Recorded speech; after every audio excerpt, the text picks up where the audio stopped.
Ayushman card new rule जदि आपणक किंबा आपणक परिवार आयुष्मान भारत योजना अधीन 5 लाख पर्यंत मागणा चिकित्सारू उपकृत होउछंती तेबे एही खबर आपणक पई बहुत गुरुत्वपूर्ण।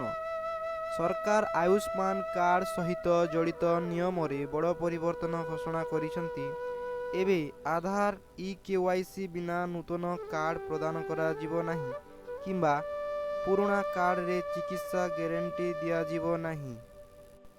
ई केवाईसी नामक एक नूतन व्यवस्था कार्यकारी करा जायछि। यह अधीन रे हिताधिकारी आधार आधारित ई केवाईसी संपूर्ण हेबा परे ही एक नूतन आयुष्मान कार्ड प्रदान करा जिवो। अनेक ठकई चिन्हट होईछि। सिस्टम रे ठकई एवं जालियाती रोकिबा पई सरकार एबे कृत्रिम बुद्धिमत्ता एआई व्यवहार करुचंती। एपर्यंत सारा देश रे 61,932 आयुष्मान कार्ड संदेहजनक भाव चिन्हट होईछि। एही कार्ड गुड़िक मध्यरु 48,000 रु अधिकर फिजिकल वेरिफिकेशन आरंभ होईछि। जदि कोनोसी कार्ड ठकई होइतिबा जणा पड़े तेबे सेही कार्ड रे प्रदान करा जाउथिबा मागणा चिकित्सा सुविधा तुरंत बंद कर दिया जिवो।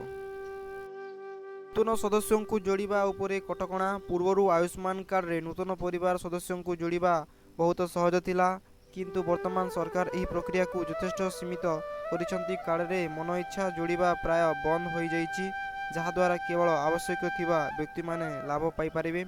एही परिवर्तन गुड़िकर आवश्यकता काहेकि थिला?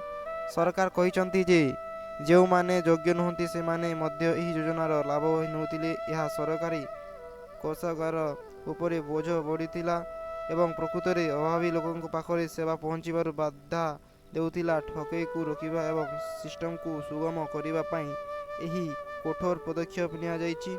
जदि आपणक कार्ड आधार सहित लिंक होई नाही किंबा आपणक सूचना भूल बोली जणा पड़े तेबे आपणक हॉस्पिटल चिकित्सा समय रे असुविधार सम्मुखीन होई पारंती।